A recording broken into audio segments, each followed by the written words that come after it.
Praise the Lord, praise the Lord. We are grateful to God. Welcome, family. I'm so grateful that you are here and the Lord bless you. In this message, we are going to look at 7 ways or 7 signs, 7 things that show that your marriage or relationship is under attack.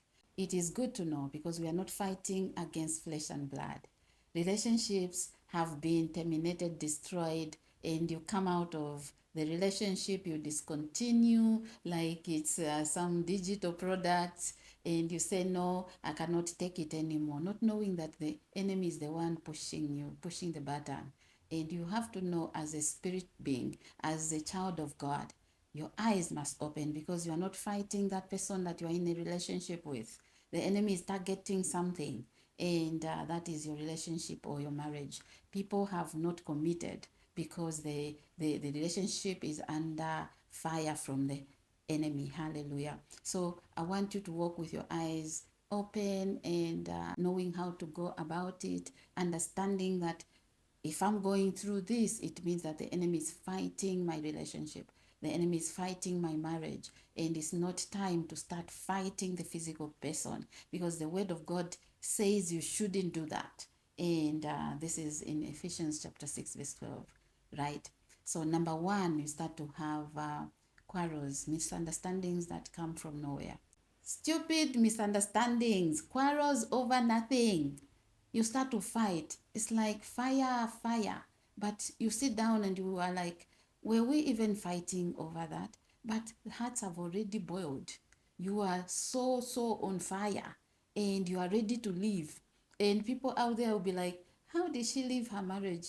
It was because of those small things. I know that there's nothing small when it comes to relationships. There's nothing like this is small. As long as it's not sitting well with you, it is not something small. So something that I can handle, it might be something that you cannot handle. But usually the enemy pushes the button because maybe there's a pattern in your family and your marriage is a target.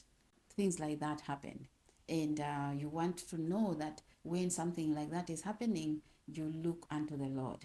You take things to God spiritually. You do not just look at them and like, this man is doing this, is said this, is very mean, is this. You are complaining. It means that you are not grateful that God has given you Jesus. You are not grateful that God has given you the prayer altar.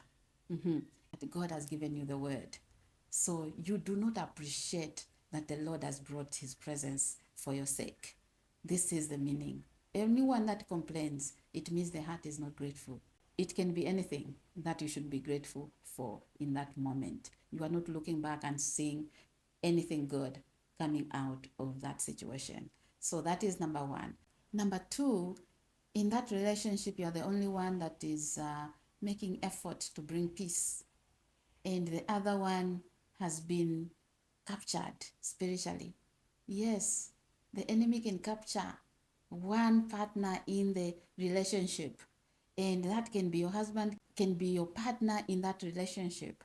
And the enemy targets that person to harden the heart like a Pharaoh, so that whatever effort you make to bring peace doesn't work.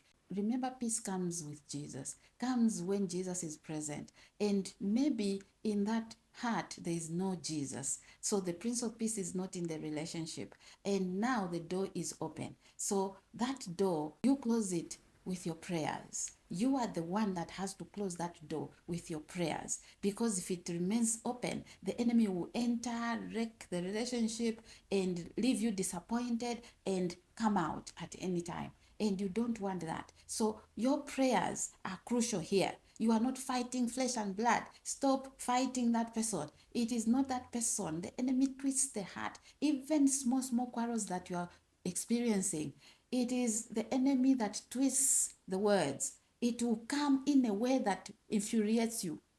Something that the person will say to me, and I want to get upset, or vice versa.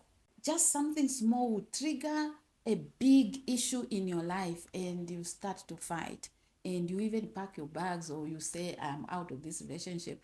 I don't care anymore. That is now giving the enemy that banner of victory. And those who are pushing at night and chanting against your relationship because you announced that now I'm in courtship, now I'm dating this man, I'm going to get married in December, and it will be this, it will be that. You think people are happy? They are not happy. Maybe your marriage, they see you settled, they see you happy, and they want to scatter. So you rise on the prayer altar. You rise and tell your father what is happening in the relationship, and let God give you the wisdom to fix it. Hallelujah. By his power is going to restore in Jesus' name. Amen. Number 3 is where you have tried everything, including counseling, and nothing is working. The other person doesn't see any need for that. The heart has been blinded. The heart has been taken away, taken a hold of. And they don't touch you because you cannot be touched as you pray. But they are using your partner or your husband or your spouse to enter and to twist things against you, to push things against you. So you say, let's go for marriage counseling and let's find a solution. Anything you do, if it's an attack, nothing will work until you do spiritual warfare, until you fight back spiritually through prayer, through the word of God, and go against that spirit, because now your spirit man is going against that spirit. The spirit of God within you is overcoming that spirit. Whatever that spirit is that is refusing peace, that doesn't want to see peace in your home, will go down by the word of God, by your prayers. Hallelujah. You are calling upon the name of the Lord, who does not sleep nor slumber, who has never lost a battle. And that attack cannot overcome you, because you are the light, and that light should shine in darkness. Anywhere where there's darkness, anything that is something like that, that even in the physical, destiny helpers cannot come. Counseling, going for help, that door must be closed, so that this person continues to harass you, continues to wreak havoc in that relationship until you give up by yourself. That is the goal. The enemy has people that set goals. Like we set goals that in this year, I am going to pray until something happens. Maybe for 7 days, maybe for 21 days, I'm going to pray. They do the same. You think they're sleeping. They don't sleep. They don't even have time to eat sometimes. They will make sure that there's a downfall. But you shall not go down in the name of Jesus. Where there's a casting down, there's always a lifting up. So rejoice and smile in the name of Jesus. Yours is victory. Yours is victory. That's why Jesus came. That's why Jesus came, and Jesus came to rescue us. Hallelujah, from the hand of the enemy, to deliver us, and that relationship will be delivered in Jesus' name. That marriage will be restored in the name of Jesus Christ. You start to enjoy what God has ordained for you in that relationship. Unless God has said no to that relationship, may your ears open, may your eyes see in Jesus' name. And number 4, infidelity and faithfulness. The partner that is wrong, the one that is not right, doing all these things, has now turned into going out there to bring more fire.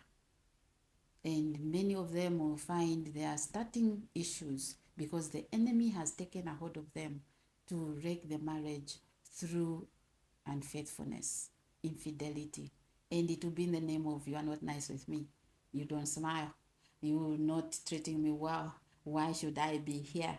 And not looking at finding a solution or fixing the problem, or looking at themselves and saying, what is it that I'm bringing to the table? What bag of problems have I brought to the table myself to let this relationship reach this end? But because they are already set at going out there, it is an attack. They will be pushed. They won't even know. You will think it's the person that is reacting like that.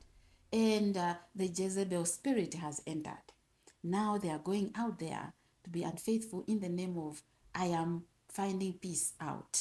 I am not interested anymore in this. You have not been good. You have not been that. They don't see anything good because they've been blinded. So this is a sign that you have to rise. You have to rise like Deborah did. You have to be that person that will stand on the prayer altar until you see things restored, because God answers prayer.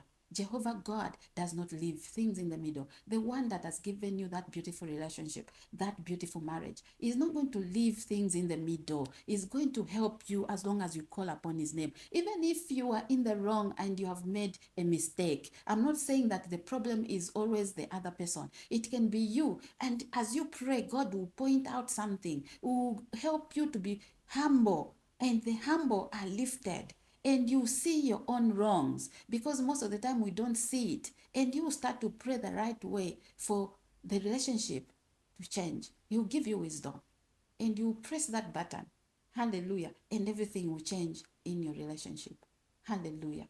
And number 5, you start to notice tendencies of lying, manipulation, gaslighting. Just know that the enemy has entered full time. The enemy has entered with a bag, and he will start to offload anytime. If you don't handle this spiritually, you will find that many things now this person starts to do secretly certain things, keeping maybe certain stuff secretly from you without telling you. They start to do certain things because they are scared. They don't trust anymore. They feel like anytime this can end, and they start to live in fear. The enemy, Satan himself, is the chief manipulator. He manipulates, and he can manipulate the realm of the spirit against your relationship. You want to reprogram what the enemy has programmed against your marriage, against your relationship. If there are any lies, traces of manipulation, gaslighting, that this person is the one doing something wrong and it has to come to you, the blame has to be you. If you don't say sorry, if you don't humble yourself and say, let me keep quiet, then there's fire forever. That is manipulation, and that is looking for control. The enemy controls. He loves to control. He has an ego, and that ego can only be quenched by the blood of Jesus, can only be rerouted and realigned according to the plan of God for your life if you stand to call upon the name of the Lord by the blood of Jesus, by the power in the name of Jesus. No one can humble themselves without the word of God, without calling upon the name of the Lord, because the enemy is proud. The enemy is egoistic, and they want to be in charge. They want to look good. Even if this person knows that problems are caused because of that behavior, they are not going to accept. It will be thrown at you. And until you say sorry, until you humble yourself and say, okay, I accept, then they win, because they don't want to lose. The enemy wants to be winning all the time. In the kingdom of God, we are humble. Hallelujah. And it doesn't mean stupid. So when you see egoistic behavior like that, gaslighting, lying, and doing secretive things, or living a secretive life, just know that the enemy has entered, and you have to pray for things to be exposed. You have to pray and stand on the prayer altar for God himself to intervene in your case, and the Lord will intervene in your case. He will uphold you by his right hand, and he will give you victory. Hallelujah. In the name of Jesus. In number 6, you start to see prayerlessness. This one was supposed to be in the beginning up there. You start to see that now the relationship is all about physical. Talking, fighting, gaslighting, manipulation, and not accepting anything wrong, being egoistic, proud, and all these things. Bitterness has entered, resentment. You are not talking to each other. Everyone is infuriated. And if there are children, they are also affected. The enemy has entered big time. And now the result is that even you who is supposed to be praying, you have stopped praying. But let the Holy Spirit help you. If you are that person that has stopped praying, you are living a dangerous life. That relationship is in danger. If you have stopped praying, if you have stopped reading the word of God because you are feeling like you have been praying, you have been handing this case to God and God is not coming through for you, now you have given up, the enemy is involved in that. That is an attack against your marriage, against your relationship. Because how are you going to come out if you are paralyzed spiritually? If you cannot pray, You cannot read the word of God. How is God going to speak to you? How will you know that this is wrong? How will you fight this spirit that has entered into your marriage? The first thing the enemy does is to make you feel like you are doing the right thing, like you are still righteous. He makes you feel like you're still a child of God, and yet you have already moved from the place of safety. You are just in the open, naked before the enemy, and the enemy can do anything. He can enter your life and come out at any time, at will. So you want to pray. The first thing you have to do, you say, Lord, help me. Help me. Give me strength. Strengthen me. Be my strength. I know I cannot do this by myself. Be my strength. Make sure that Jesus is still Lord and Savior of your life. You have not given up on God, because He's not going to do that in your life. And then you can be strong to fight back and collect. Because if you are attacked spiritually and the enemy throws the spirit of slumber, you cannot pray anymore. You feel lazy every time you want to read the word of God. That's the time that something else comes up. That is dangerous. Because now the enemy will win at will. Free. He will be so free. He will win without effort, without any opposition.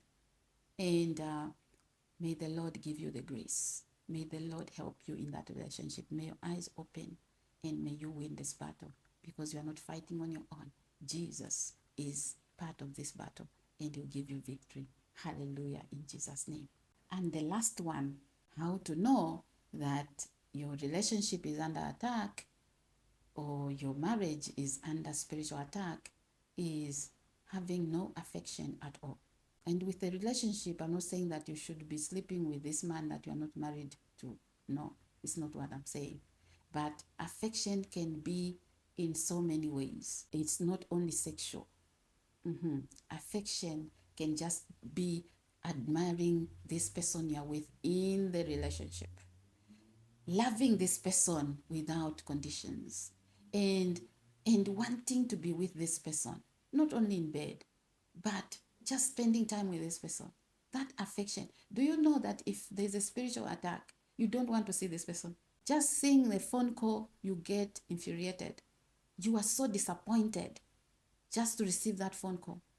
And what is pushing that? What is causing that? If you are married, you cannot sleep together anymore. You are like brother and sister. And maybe in different rooms. But I want you to pay attention, because how the enemy enters, if it's in that case, it is through a spirit spouse. And you start to experience those things because the enemy has entered using a spirit spouse, sleeping with you. And in the physical, the relationship is under attack, under pressure to break. So you disappoint the physical person to remain with a spiritual spirit being. So you want to pay attention to your dreams. If you see any spirit being sleeping with you in the dream, anything called affection in the dream with anyone, whether it's a woman or a man, you should know that the enemy has entered. He is wrecking the physical relationship, and you want to make sure that that is terminated. Go into prayer and fasting, because certain things cannot go without prayer and fasting. Do not waste time, and God will help you in the name of Jesus. These are the 7 things, 7 signs, 7 ways you can know that your relationship or your marriage is under spiritual attack, and how to resolve it. It is not by strength, nor by might, but by the power of the Spirit of God. That's why the Bible says in Ephesians 6 verse 12 that you are not fighting against flesh and blood, but against powers, principalities, rulers in the heavenly places. These spirit beings like a spirit spouse. And you win because your spirit man has gained strength. Thank you so much for watching. Watch other videos that I recommend at the end of this video. If you are here and you haven't subscribed yet, take time to do so, because you are being part of spreading the gospel of Jesus Christ. Continue commenting, share your testimonies, stay blessed, and I'll see you in the next one. Bye for now.